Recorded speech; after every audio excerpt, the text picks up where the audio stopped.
Pessoas que tiveram a vida transformada por Deus, verdadeiras histórias de conversão rumo à vida. É isso que você encontra aqui no programa 180 Graus, o ponto da virada, que começa agora.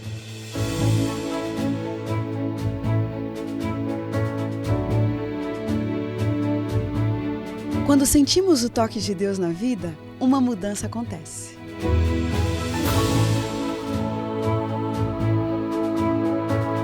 Surge à nossa frente possibilidades de felicidade plena.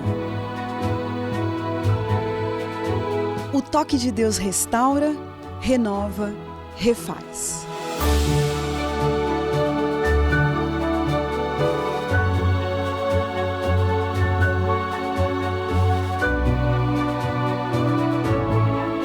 Hoje conheceremos uma pessoa que experimentou essa graça maravilhosa. Ela vai nos contar sobre essa mudança de 180 graus que lhe trouxe paz.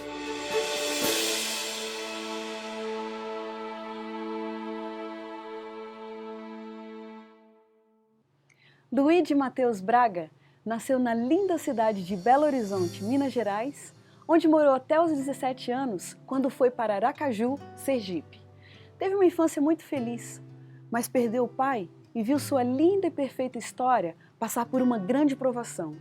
A família ficou totalmente desestabilizada e ele acabou assumindo os negócios da família e indo morar com um tio em Aracaju. Totalmente preconceituoso para com os cristãos, no final da faculdade de Direito, decidiu que ia provar para um amigo que religião não faz sentido. E assim, aos 22 anos de idade, aquele grande opositor da igreja acabou apaixonando-se por Jesus Cristo e é capaz de citar o dia, a data, a hora e o segundo de um encontro maravilhoso que mudou sua vida em 180 graus. A partir dali, ele teve reescrita a história da sua vida, descobriu um amor paciente, que não condena, não acusa, mas espera, regenera, santifica e salva. Luíde Braga, eu tenho que confessar que quando eu vi seu testemunho aqui numa visita que você fez para o NASP, eu fiquei desesperada. Eu falei, eu tenho que convidar esse rapaz para o 180. Muito obrigada, porque você saiu de Brasília. Uma honra para a gente ter você aqui, uma realização de um sonho. A honra é minha, eu que gosto muito do programa de vocês e estou muito feliz de estar aqui com vocês também. Muito obrigada. Fala para a gente um pouquinho da sua formação religiosa. Que base religiosa você teve? Veja, eu sou um típico brasileiro na minha formação religiosa, né? Eu tenho uma formação muito misturada. No início da minha vida eu fui coroinha, eu fiz primeira comunhão, eu fiz crisma, a minha família é uma família de descendência italiana, então a gente sempre seguiu a religião católica com muita intensidade. Até que eu cheguei na adolescência e acabei assim desacreditando naturalmente, não foi uma coisa assim focada, eu não quero mais acreditar em Deus, não quero mais. Foi uma coisa que foi acontecendo naturalmente, à medida que eu ia absorvendo conhecimento, eu fui me afastando de tudo que era ligado à religião, por uma série de questionamentos não respondidos. Comecei a ter assim, um ceticismo mesmo, né? O que é natural um pouco dessa idade, mas acabou sendo incentivado pela perda do meu pai, pelo contexto em que eu comecei a viver, pelas coisas que eu comecei a conquistar na minha cabeça com os meus próprios esforços. Isso foi dando uma esfriada natural na religião. Não foi algo intencional, mas foi algo que foi acontecendo. E acabei buscando, aí sim, eu nunca abandonei o lado espiritual da coisa. Eu acabei abandonando a religião institucionalizada. E dentro de uma linha filosófica, comecei a buscar mais o Oriente, comecei a buscar mais um lado de meditação, de uma espiritualidade menos focada numa instituição e mais focada no eu. Né? Mais focada, sair de uma instituição para o eu. Na verdade, nessa transformação, Deus, a sensação que eu tenho é que Deus mesmo pouco participou. Né? Quando você olha para o Luíde de 20 anos, vamos supor, por que você diria para mim que seria praticamente impossível esse Luíde ter um encontro com Jesus Cristo, aceitar uma religião tradicional, doutrinas? Por quê? Contextualiza para a gente. Porque para mim religião sempre foi uma forma de controle de massa. A minha forma era uma forma de manter as pessoas calmas, as pessoas tranquilas, né, apaziguadas. E, na verdade, o espírito que eu tinha era um espírito muito mais de revolução.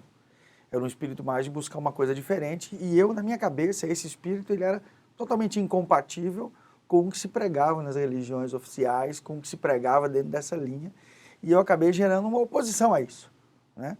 Não uma oposição de desrespeito, mas uma oposição dentro de mim. Eu não queria ter nenhum tipo de contato com esse tipo de religião, com esse tipo de coisa posta, com esse tipo de me sujeitar a algum tipo de orientação, algum tipo de um dogma. E isso criou uma rejeição nisso.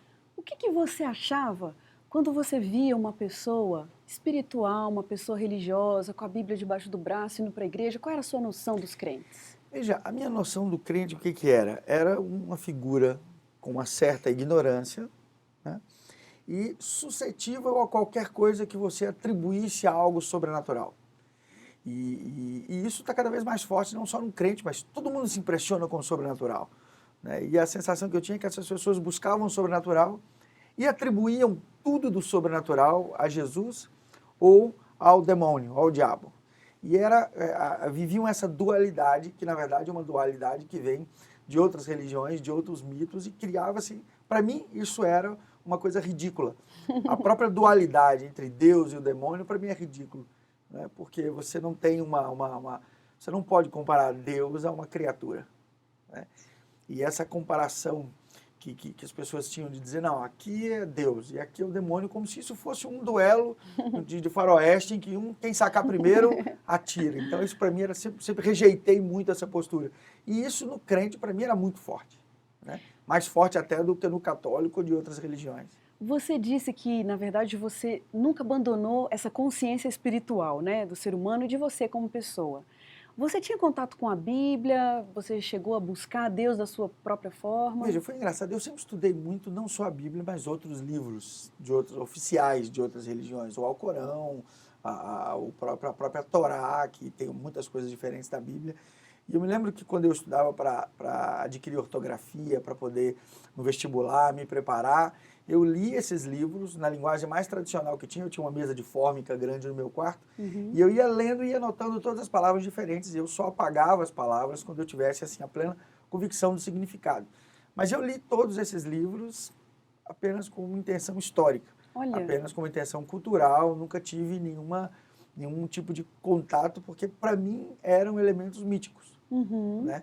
É claro que com uma leitura dessa eu jamais poderia descobrir as profecias, eu não conseguia fazer nenhuma correspondência. Igreja Adventista do Sétimo Dia, você já conhecia essa igreja? Você sabe que o nome da Igreja Adventista do Sétimo Dia, ele já fala tanta coisa que eu tive o primeiro contato com a Igreja Adventista do Sétimo Dia, eu falei, gente, que negócio estranho isso, né? Porque Igreja Adventista do Sétimo Dia. Sétimo de quê, né? Sétimo de quê? Então, por si só, o nome da igreja, ele já gera uma curiosidade. E, na verdade, eu não tive o primeiro contato com a igreja, eu tive o primeiro contato com o efeito que a igreja fez sobre uma pessoa. Como assim? Eu tinha um amigo que ele era, como é que eu poderia dizer assim, uma encrenca em pessoas, sabe? Ele era um indivíduo, assim, que gostava de arrumar confusão. Assim. Só para a gente se situar um pouquinho, ali você estava o quê? Na faculdade? Eu estava na universidade. Ah, tá. Então esse amigo era também... E dentro da universidade, o que acontece? No meu contexto da universidade, eu fui um dos fundadores do centro acadêmico, para você ter ideia desse espírito revolucionário que você tinha. E naquele momento nós fizemos uma coisa apolítica e a gente rejeitava qualquer tipo de postura política naquilo. Então, eu organizava os eventos, eu levava o pessoal de ônibus para outro lugar. Eu devo ter feito umas 1.400 horas de congresso durante o meu curso, só levando o povo para passear, fazia e tal. E aí eu conheci esse amigo. Na verdade, eu já o conhecia de antes, de algumas matérias que a gente tinha feito.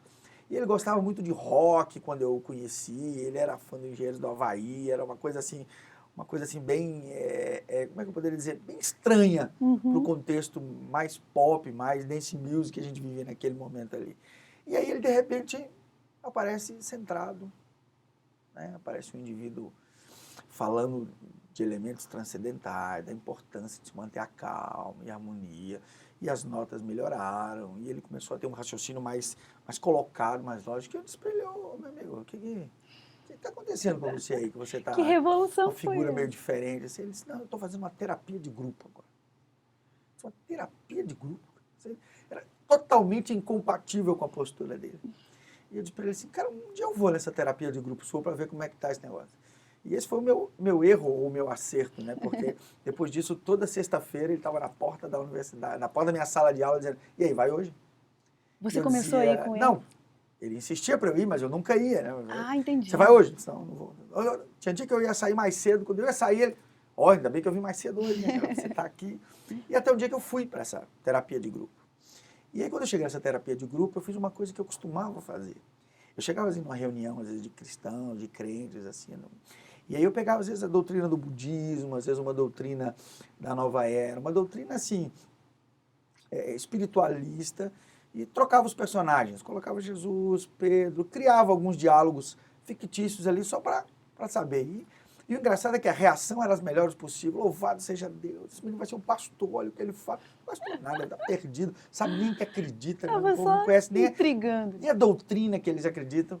E aí quando eu fui para essa terapia de grupo, etc., tinha ali uma criança, quase adolescente já, e eu comecei a fazer isso também, né? E eu comecei a fazer isso e a pessoa, na hora dos momentos ali, ela disse assim, olha, o que você está falando é bonito, mas não tem nada a ver com a Bíblia. E aí foi a primeira vez que eu senti que eu estava num lugar onde as pessoas ao menos sabiam em que acreditavam. Uhum. Depois eu fiquei sabendo que essa terapia de grupo se chamava pequeno grupo, né? Olha. E aí foi uma coisa mais estruturada e comecei a conviver ali com eles.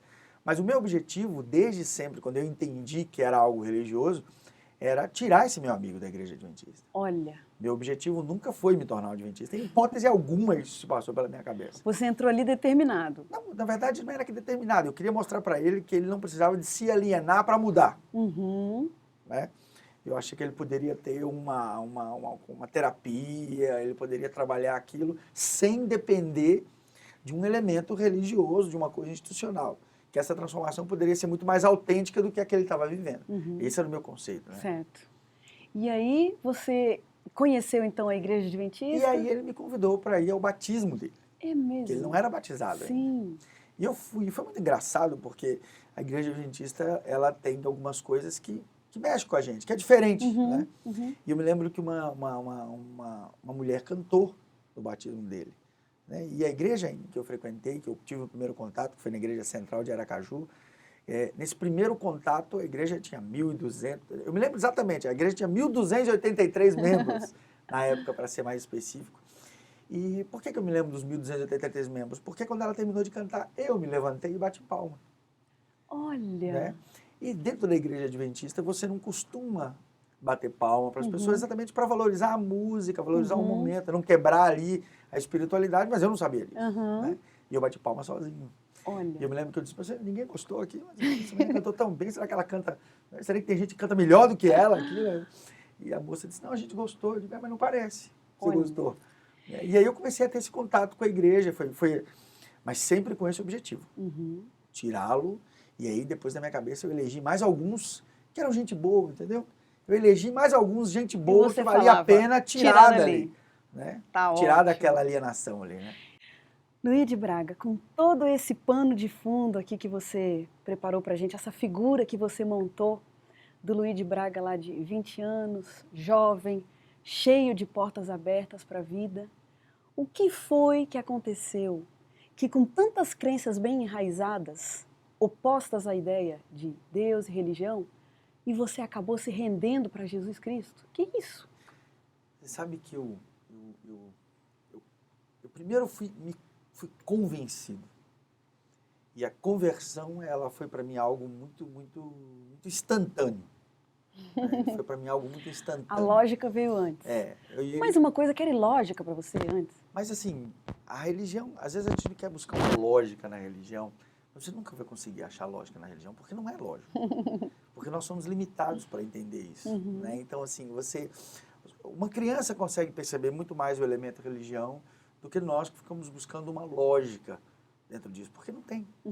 Só que eu comecei a buscar os fatos históricos disso. Então, eu fiz 3 estudos bíblicos ao mesmo tempo. E foi muito engraçado porque os 3 estudos bíblicos que eu fiz eram sempre com a finalidade de mostrar que as pessoas que estavam me dando a aula estavam equivocadas. Né?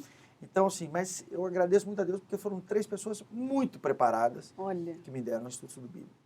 E eu me lembro que eu cheguei uma vez para um pastor até muito conhecido aqui do NASP. Cheguei para ele e disse assim, que na época era o pastor da Igreja Central de Aracaju. E eu disse para ele assim, eu queria saber qual é a base dos adventistas do 7º dia. Porque eu preciso entender um pouco melhor vocês, porque eu sinto que cada um fala de uma coisa, cita muitos elementos históricos, mas eu queria saber qual é a base de vocês. E ele me disse que o verdadeiro adventista já tinha lido 71 livros. Ai, ai, ai. Eu disse, poxa, 71 livros, né? Vocês gostam de ler? Assim, os 66 da Bíblia. Opa! Eu digo, já, né? Já deu uma avançada. Esse eu já li. Ele disse, os 5 livros de uma série que a Igreja Adventista tem, editada no Brasil, em vários lugares do mundo, chamada Série Conflito. Série Conflito. Essa Série Conflito ela é composta de 5 livros. Um dos livros chama Patriarcas e Profetas, o outro livro chama Profetas e Reis, o outro Desejado de Todas as Nações, o outro Atos dos Apóstolos, o outro Grande Conflito, que na verdade é um estudo muito profundo da Bíblia, com vários detalhes, com várias riquezas de coisas que a Bíblia não desce tanto a detalhes. E você topou? Topei, ganhei de presente uma coleção, que até há pouco tempo eu ganhei uma coleção similar àquela, porque meu senhor me deu de presente, me lembrando disso. E eu li tudo num ano só. Olha. Li num ano só. E aí eu vou te ser muito sincero, lendo esse livro, foi impossível não me tornar um cristão. Olha só. Foi incrível pela primeira vez na minha vida ter sistematizado tudo aquilo que me gerava dúvida, colocado dentro de um sistema que por si só se provava. Olha. O meu conceito, o meu raciocínio científico era muito forte nessa época.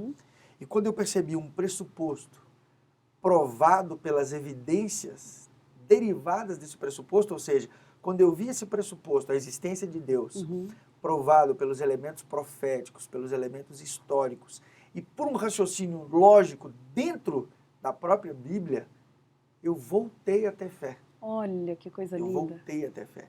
E o engraçado é que depois que eu voltei a ter fé, por essa análise científica, por essa análise de pressuposto, por essa análise epistemológica da estrutura, eu tive um estudo sobre a graça de Cristo. Ai, que coisa linda. E quando eu vi a profecia sobre Cristo, eu tive uma visão.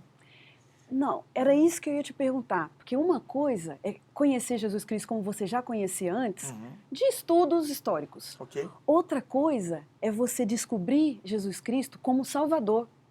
Que momento foi esse? Sabe que a graça ela é uma coisa muito estranha para quem não é um cristão. Os cristãos estão tão acostumados a falar de graça, Deus te abençoe, a graça de Cristo esteja com você. Ele não tem noção do peso. Quando eu falo graça, minha cabeça faz assim, uma quantidade tão grande de informações quando eu digo assim, olha, a graça de Cristo. Por quê? Porque a graça para mim foi o maior milagre da minha vida. Porque eu sempre cresci com o conceito de culpa. E esse é o conceito que a maioria da população vive, é o conceito de culpa. Então, por exemplo, quantas vezes você se pega a pessoa dizendo assim, eu não vou perdoar a Criariane, porque a Criariane não merece. Sim, olha o que ela fez. Você sabe que isso, às vezes até o cristão nega a graça fazendo isso.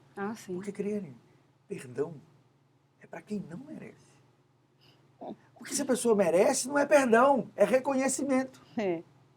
E às vezes os próprios cristãos não entendem isso. E quando eu entendi que perdão, através da graça de Cristo, era para quem não merece, eu aliviei a minha culpa não pelos meus méritos, mas pelos méritos de Cristo, vivendo aquele sacrifício. Olha. Quando eu experimentei esse alívio, e eu me lembro do dia e a hora que eu experimentei isso. É isso que eu quero saber. Eu me lembro do dia e a hora. Eu estava estudando ali sobre o profeta Isaías, sobre as profecias messiânicas da vinda de Cristo. E aquilo para mim foi tão claro, porque eu juntei o conhecimento histórico que eu tinha. E quando eu tive o acesso a isso, eu me lembro que quando o instrutor bíblico falou da graça e eu senti o efeito da graça, eu olhei dentro dos olhos e eu tive a imagem de alguém afirmando aquilo que estava acontecendo. Dentro dos olhos dele, eu vi isso. Vida. Eu vi uma pessoa dizendo assim, como se tivesse assim, você entendeu agora?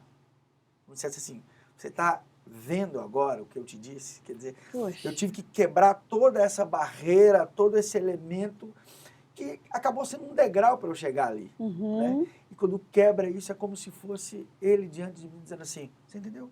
Poxa, caiu a ficha. Você entendeu agora? Sabe? Você entendeu o que acontece, qual é o meu objetivo com vocês? Quer dizer, você está entendendo que eu não quero controlar a massa? Você está entendendo que eu não quero controlar você? Você está entendendo que eu não quero controlar a sua vida? Na verdade, eu quero que você enxergue além do óbvio. Né? Então, eu comecei a enxergar além do óbvio. Qual foi o né? tema da sua oração? Primeira oportunidade que você teve de cair de joelhos depois desse momento. O que se diz para Deus? Você sabe que a primeira coisa que eu experimentei, quando eu experimentei a graça, é que eu podia perder tudo. Que coisa Foi uma forte. sensação maluca isso, Podia porque morrer. a minha sensação foi de desapego total. Porque o que eu vivia antes? Eu vou dizer o que eu vivia antes. Eu vivia a ansiedade de ter, e quando eu tinha, o tédio de possuir. Era Muito assim. comum a nossa Ansiedade sociedade. de ter, quando eu tinha, o tédio de possuir. E quando eu tinha o tédio de possuir, eu já queria outra coisa. E assim eu ia com tudo na minha vida, nos meus relacionamentos, no meu carro, na minha empresa, na minha casa, com as minhas roupas, com tudo que eu tinha. E quando eu experimentei Cristo, isso perdeu o sentido. A sensação que eu tinha é a seguinte: não, se eu não perder tudo agora, eu estou feliz. Né? Que revolução. E era isso que acabou acontecendo na minha vida, porque quando eu aceitei Cristo, eu acabei perdendo tudo. Né? E eu já perdi tudo 2 vezes, diante da minha fé, diante daquilo que eu quis, né? Porque seguindo a Cristo e aceitando esse desafio. E você sabe que ainda hoje eu vivo essa sensação? É mesmo? Eu vivo essa sensação e isso para mim é um teste da minha fé. Eu me imagino sem nada e vejo se eu estou feliz sem nada. E aí eu sei que eu ainda estou aceitando a graça de Cristo. Mas como que você encaixa? Eu sei que muitas dúvidas e questionamentos que você tinha foram respondidos, mas principalmente aquela primeira questão que você levantou no primeiro bloco, né? Essa separação de religião e de experiência com Deus. Por que para você o encontro com Deus teve que vir agregado à religião adventista do sétimo dia? Por que você não poderia simplesmente ter tido um contato com Deus e segue sua vida? Por um motivo muito simples, porque a religião, a Igreja Adventista do Sétimo Dia, é uma religião desafiadora. Ela te desafia a levar a um contato com Deus pessoal. Ela não é algo. Os pastores são assessores. Eu costumo dizer isso, os pastores são assessores. Né? A estrutura da igreja é uma forma de te assessorar nesse contato com Deus. Todas as programações. Mas na Igreja Adventista, o valor está no desafio pessoal. E a igreja te desafia a ter um contato mais intenso com Deus. Nem todos aceitam esse desafio. Nem todos vivem esse desafio. Mas aqueles que aceitam e aceitam esse desafio da igreja para estabelecer através dela, ou seja, através dos instrumentos que ela te proporciona, esse contato com Deus e o Espírito Santo agindo sobre isso, usando os instrumentos todos, ela te proporciona esse desafio. Então, isso foi para mim essencial. Uma igreja que me levasse, aceite, porque você tem que aceitar, faça. A igreja adventista é o contrário. Você não tem que aceitar nada porque você tem que aceitar. Você tem que estudar, você tem que pesquisar, você tem que entender. E a fé é uma fé racional que te leva a um momento emocional especial. Por isso eu acredito que Deus escolheu o caminho da igreja adventista para mim e pode escolher também para todas as pessoas que vivem esse desafio intelectual, que vivem essa dúvida, né? Que às vezes pode ter até um ateu, né? Porque, veja, eu tenho vários amigos, os adventistas mais intensos que eu conheço hoje são ex-ateus. Porque conheceram Deus de um caminho totalmente diferente. E se eu não tinha preconceito, eles têm menos ainda. Então o contato de Cristo sobre eles é uma coisa fantástica. Você tinha que ver o efeito disso sobre essas pessoas. Né? Olha, um milagre, né? É isso que você é. E mais uma vez é um prazer para a gente ter essa encarnação de um milagre aqui na nossa frente. Nós temos encarnação única, né? De uma vida só. Claro, claro. Um minutinho aqui de um ping-pong no nosso programa. Vou te falar uma palavra, você me diz o que vem à sua mente. Vida. Entrega. Deus. Um desafio. Juventude. Falta de medo. Sucesso. Algo que se conquista numa existência inteira. Dinheiro. Um instrumento. Carreira. Construção. Um sentimento constante. Paciência. Um privilégio. Conhecer a graça. Um medo. Autorrealização. Um pedido. Perdão. Uma grande verdade. A liberdade vem pelo desafio e pela aceitação. Uma grande mentira. Você pode mudar a sua vida. Um versículo da Bíblia que te acompanha. Isaías 1:18. Vinde, pois, e arrazoemos. Esse versículo foi convite de Deus para você. Amém. Você aceitou, verdade. provou e viu que Deus é bom. E a gente só é abençoado com essa sua história. Eu que agradeço a Muito oportunidade. obrigada. Obrigado. E a gente termina o programa 180 graus, o ponto da virada, deslumbrantes. Essa história tão maravilhosa. E como diz o texto bíblico, era preciso que nos regozijássemos e nos alegrássemos, porque esse teu irmão estava morto e reviveu, estava perdido e foi achado. Um grande abraço para você e até a próxima semana.